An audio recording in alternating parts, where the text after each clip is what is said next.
Hello, manga enthusiasts. Welcome to Legendary Manga Recaps. If you're passionate about manga, anime, and manhwa, you're in the right place.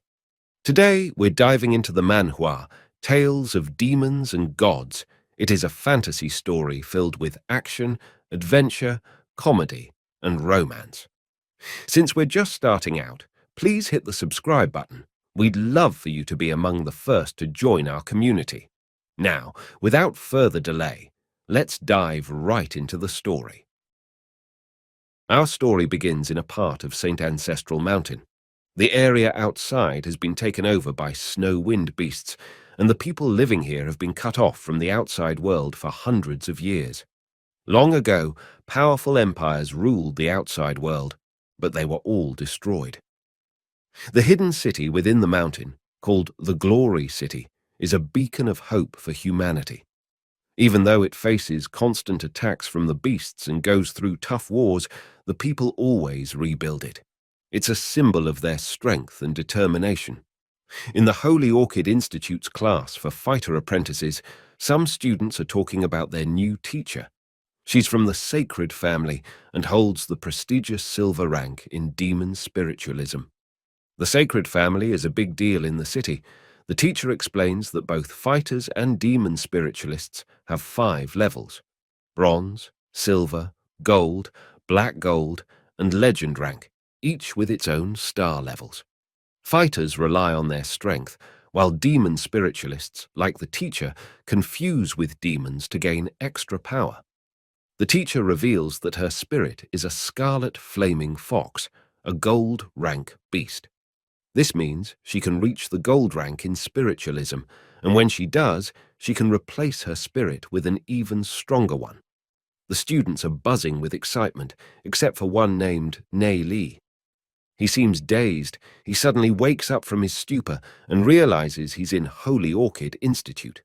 Confused, he wonders why he isn't in battle with the Sage Emperor and the 6 deity beasts. He questions if he's been reborn. Looking around, he sees his friends Lu Piao, Du Ze, and Ye Ziyun, all alive. Astonished, he pinches himself to check if it's a dream. Then he remembers the temporal demon's spirit book. Panicking, he searches for it, but realizes it's gone. He recalls his past, the struggles in Glory City against snow-wind demon beasts, losing people he cared about, and surviving battles. Memories of Ye Ziyun's death and his solitary journey flood back, leaving Nie Li in disbelief. Realizing he's been granted a second chance by fate, he vows not to let the city suffer destruction again. He understands that Ye Ziyun acknowledged him in their previous encounter only because the city was in ruins. Otherwise, being from a declining family, she wouldn't have given him a second look. Recognizing his lack of innate talent, he takes solace in the wealth of knowledge retained from his past life. With a confident smile, he sits beside his friend Lu Piao, who notices the unusual demeanor and asks what's going on. Nie Li embraces him, expressing happiness at seeing his brother. Lu Piao, bewildered, protests the brotherly title, but Nie Li dismisses it with a smile. Lu Piao, considering him eccentric, warns Nie Li about Ye Ziyun's mysterious background, cautioning against harboring any romantic notions. Unfazed, Nie Li boldly asserts that she is his woman, envisioning her transformation from this little girl sitting here into the beautiful woman he knew of in his past life. He promises to protect her, gazing intently at her. However, she interprets his stare differently, deeming him troublesome and vowing to teach him a lesson if he dares to bully her. Nie Li fixes an intense gaze on a boy, who responds with annoyance. He recognizes the boy as Shen Yue from the Sacred family, one of the city's 3 major families and a known genius. Teacher Shen Xiu is revealed to be Shen Yue's aunt. In Nie Li's past life, Shen Yue pursued Ye Ziyun, and they were engaged. But when Glory City faced an attack, the Sacred family betrayed the city and fled. Aware that Ye Ziyun now views him with disdain, considering him a useless noble, Nie Li reminisces about their shared moments. She finds his stare peculiar and the teacher notices Nie Li's fixation on Ye Ziyun. Teacher Shen Xiu reveals Ye Ziyun's prestigious lineage as the daughter of the city lord and the granddaughter of a legendary spiritualist with a Kaian soul realm. Shen Yue's presence in the class is strategically arranged to potentially marry Ye Ziyun, thereby increasing the family's influence in the city. Teacher Shen Xiu declares that the students are under her guidance for the next 2 years. Despite the school's claim of equality, she asserts the cruel truth that true equality doesn't exist. Proudly highlighting Glory City's survival through the age of darkness, she emphasizes the city as humanity's hope. She categorizes the city's power into fighters and spiritualists, with only one spiritualist for every 1,000 fighters. Spiritualists are deemed the guardians of the city. She admonishes the students, stating that although they started on an equal footing, their statuses differ, and commoners will remain commoners. Shen Yue smirks, reveling in the teacher's words. She discourages students from aspiring to rise above their status, emphasizing the strict hierarchy even among nobles. The students, frustrated by the teacher's words, clench their teeth. Nie Li observes Du Zhe's frustration, recalling that in his past life, despite Du Zhe's family's modest means, he worked hard and showcased talent. He became a gold-rank spiritualist independently, without family support.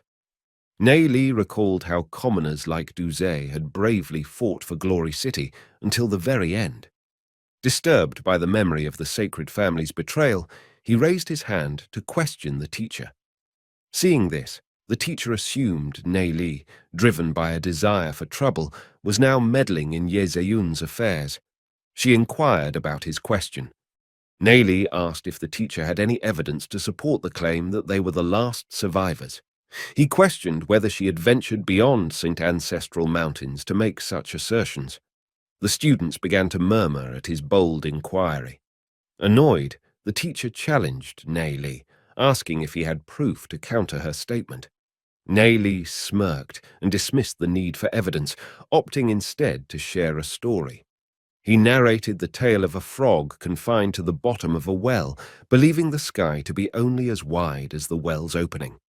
Laughter erupted among the students, including Ye Ziyun, who blushed when Nie Li winked at her.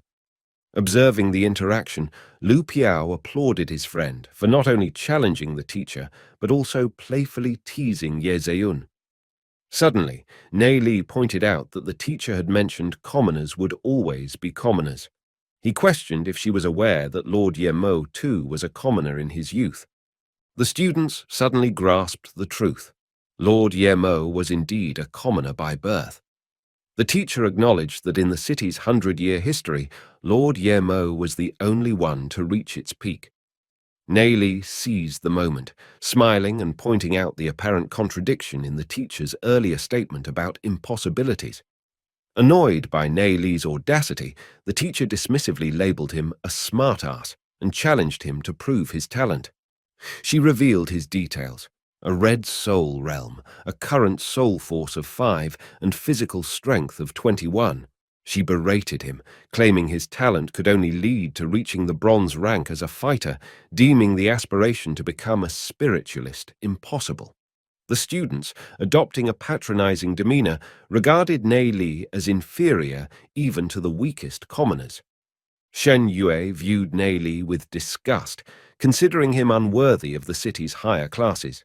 Seizing the opportunity, the teacher continued belittling him, predicting his family would go unnoticed due to his lack of talent.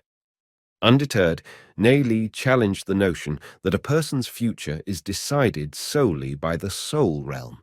He accused the teacher of defending the gifted, while mocking the mediocre, claiming she masked her despicable character behind principles. Enraged, the teacher shouted at his disrespect. Nie Li asserted he was ashamed to have her as a teacher and predicted that many commoners in the class would surpass her expectations. He vowed to become a legendary demon spiritualist and marry the most beautiful girl in Glory City, looking pointedly at Ye Ziyun, who blushed at his bold declaration. Mockingly, the teacher laughed at his ambitions, citing Lord Ye Mo's innate talent. Unfazed, Nie Li declared that one day he would silence her with hard work. He challenged the notion that aptitude determines worth, emphasizing the importance of a fighting spirit. In a dramatic climax, to prove his point, Nie Li proposed a bet. If he didn't reach the bronze rank demon spiritualist in 2 months, he would quit school, but if he succeeded, the teacher would quit. The students were taken aback by the audacity of Nie Li's wager. The teacher, however, responded with mocking laughter, dismissing his ambitious declaration as mere bravado.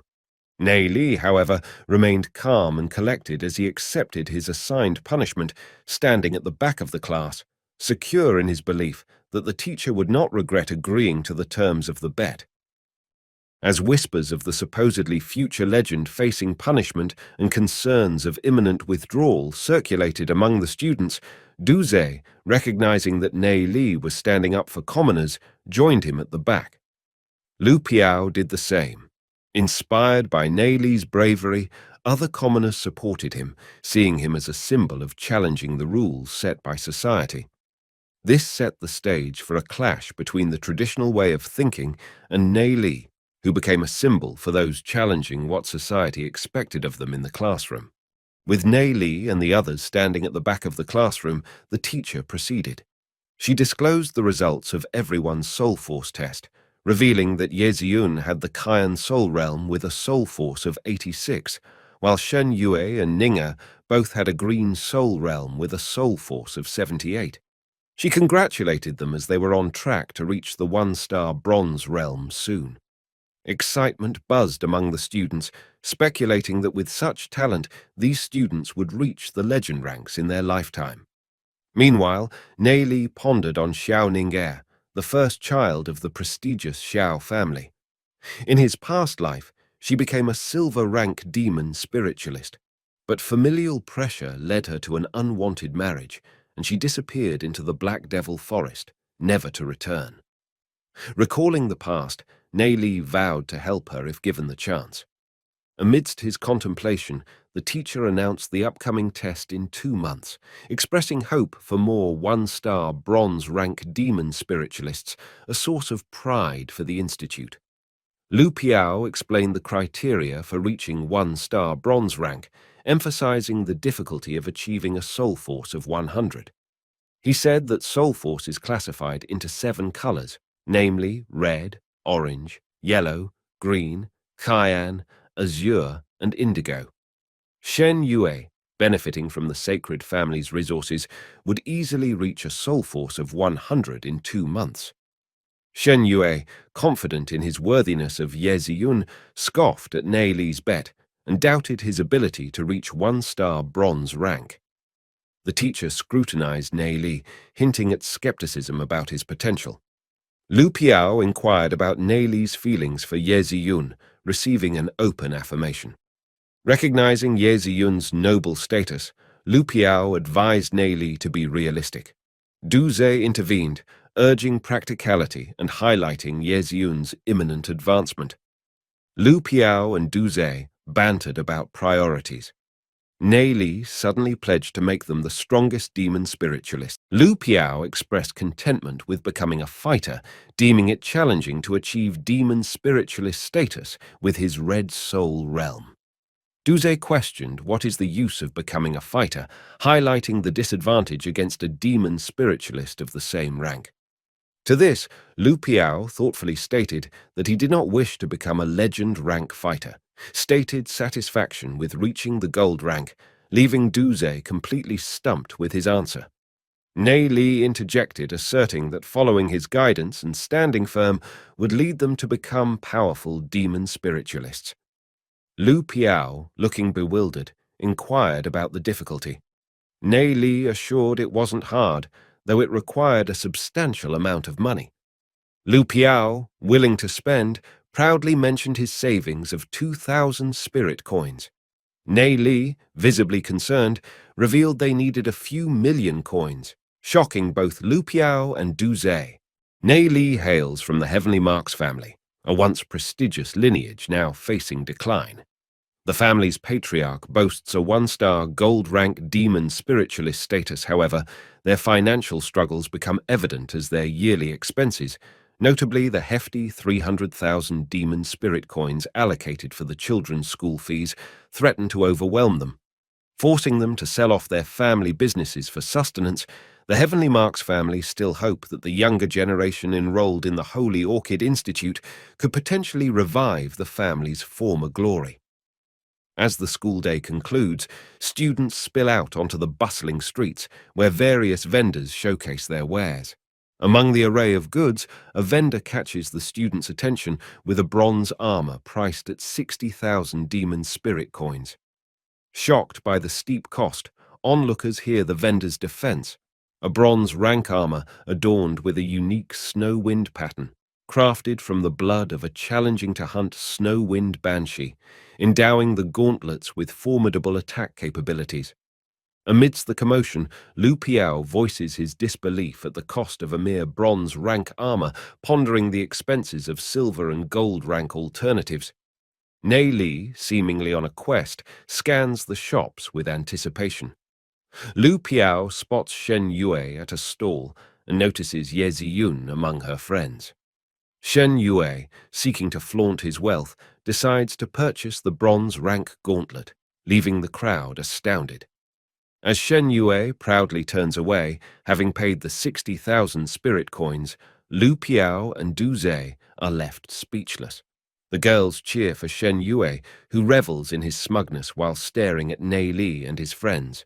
Lu Piao remarks on Shen Yue's interspatial ring, labeling him a tyrant for effortlessly spending 60,000 spirit coins. Lu Piao then teases Nie Li about Shen Yue being rich and handsome, questioning how he could compete. Nie Li laughs it off, stating that Ye Ziyun won't fall for such displays.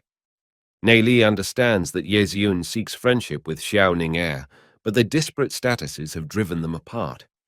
Undeterred by Lu Piao's banter, Nie Li shifts the focus to their plan, instructing Lu Piao to procure 2 crossbows and 500 crossbow bolts.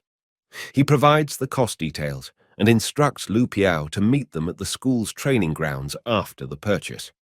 With Lu Piao on the way, Nie Li informs Du Ze that they will buy black pool grass. Alongside the black pool grass, Nie Li acquires lower fusing agents, and they proceed to search for zoysia grass in the small hills. Inquisitive about the ingredients, Du Ze questions Nie Li's concoction plans. Nie Li elaborates on the paralysis effect of black pool grass and the potential enhancement through fusion with zoysia grass and a fusing agent. Du Ze, intrigued, asks about the potency of the paralysis effect. Nie Li clarifies that it's ineffective against ordinary demon beasts, possessing a lower efficacy than low-grade paralysis agents. In response, Du Ze queries Nie Li's proficiency in alchemy. Though Nie Li acknowledges some alchemical knowledge from his past life, he downplays his skills compared to Glory City's alchemists. With a grin, he concedes to being an alchemist of sorts. Du Ze is duly impressed. Nie Li sets to work on the concoction, preparing 6 bottles as the sun sets. Satisfied with the results, they depart for the training grounds. Arriving at the training grounds, they marvel at a colossal door adorned with a demonic face design. Their admiration is interrupted by Lu Piao's arrival, who astounds Du Ze with his equipped battle armor. Despite Nie Li's reminder of the intended crossbow purchase, Lu Piao's excitement wanes as he reveals his newfound battle armor. Nie Li explains the purpose of the training grounds, designed for those below the silver rank. The annual inclusion of weak monsters in the area provides students the opportunity to train and gather valuable materials. With a plan in motion, they decide to visit the guard post to confirm their student identities before embarking on a mission to hunt horned sheep. The horned sheep is a herbivorous, low-level demon beast, refraining from initiating attacks on people. However, due to their bad temper and territorial nature, they swiftly become aggressive upon detecting trespassers. As Lu Piao steps forward, nerves jangling, he sweats profusely and vents frustration at being designated bait. The charging beast focuses on Lu Piao, who curses Nie Li for the perilous role assigned to him. Concealed in nearby bushes, Duze is visibly alarmed by the intimidating creature. Raising his crossbow, Duze aims at the beast, firing an arrow, but the agile creature dodges the projectile. Despite subsequent attempts by Duze, none of the arrows find their mark. Witnessing the failed shots, Lu Piao, dismayed by his predicament, senses a different presence behind him. Turning abruptly, he is shocked to discover the beast's heightened aggression. Unable to reload the arrows swiftly, Lu Piao turns to Nie Li, who remains calm, carefully aiming before releasing an arrow.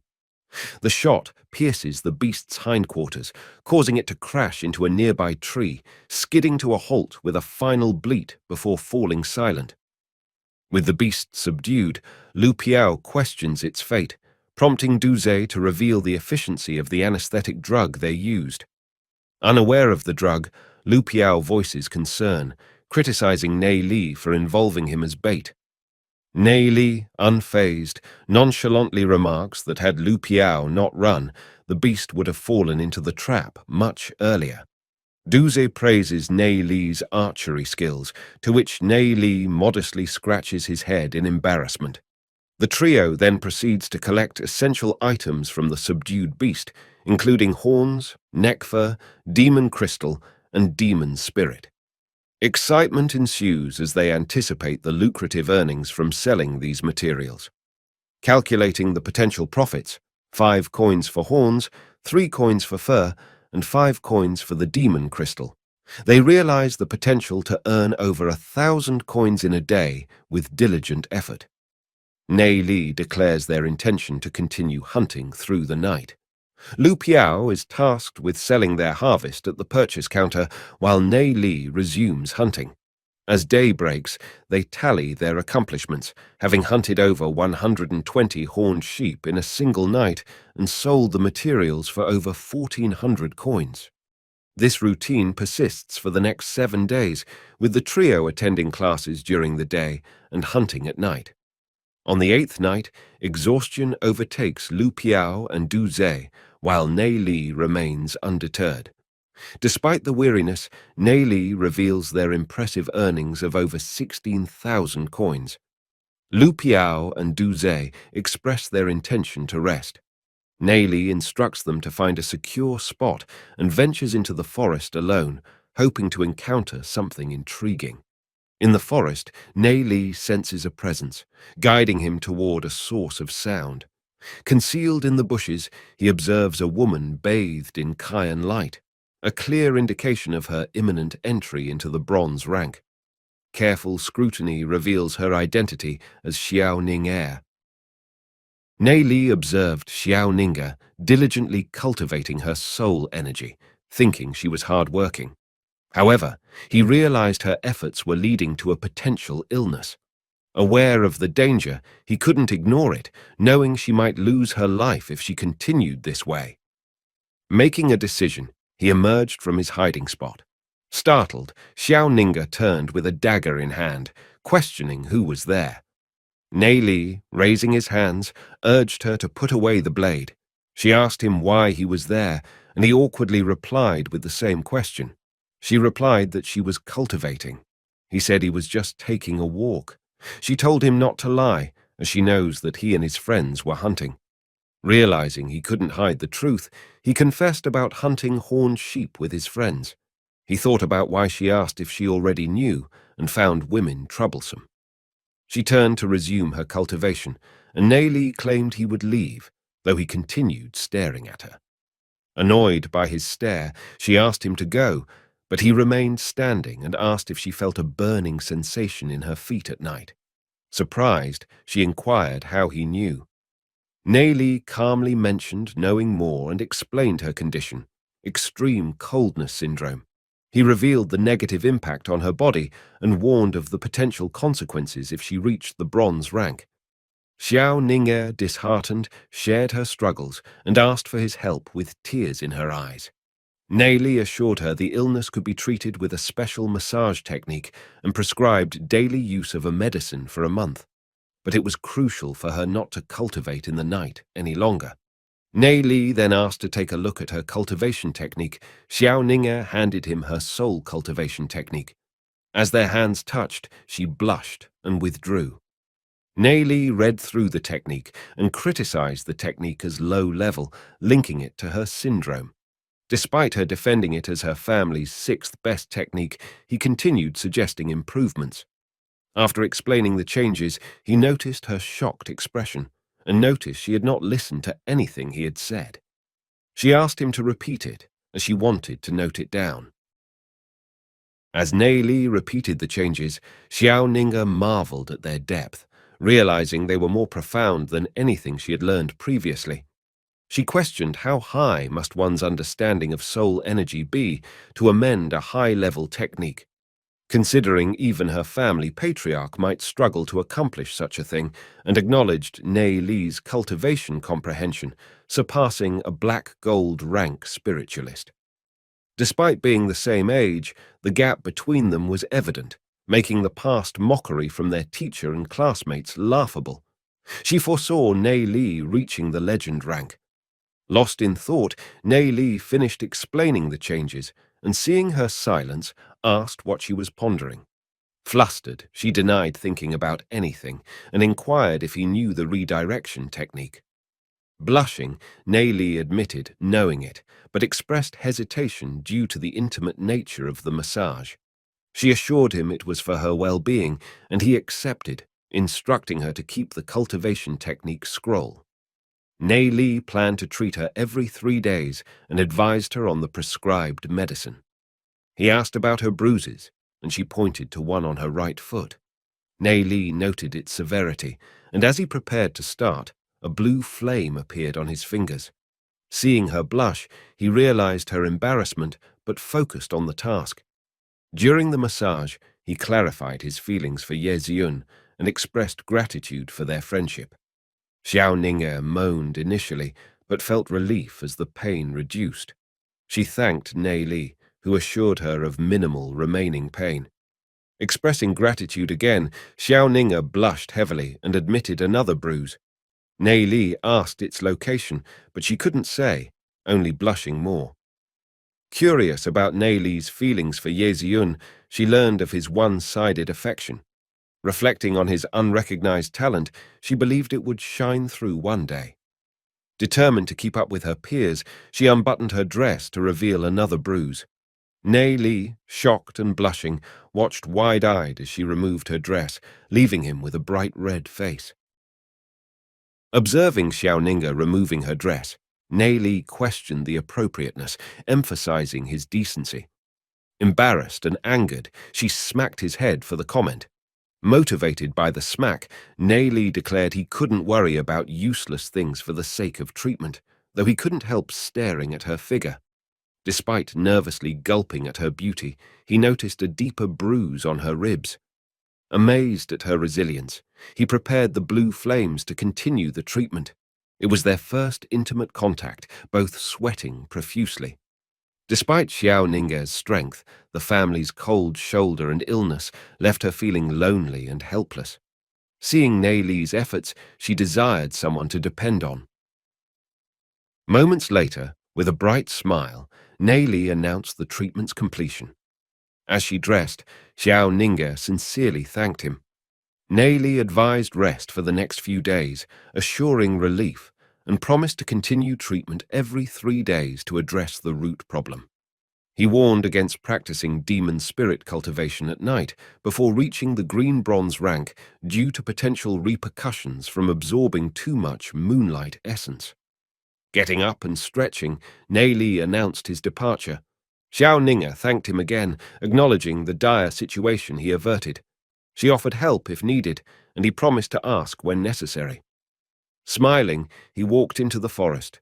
Watching him leave, she pondered his character, but soon left the forest herself. The following day at school, students chatted in class. Lu Piao said it was Shen Xiu's class and anticipated standing punishment again.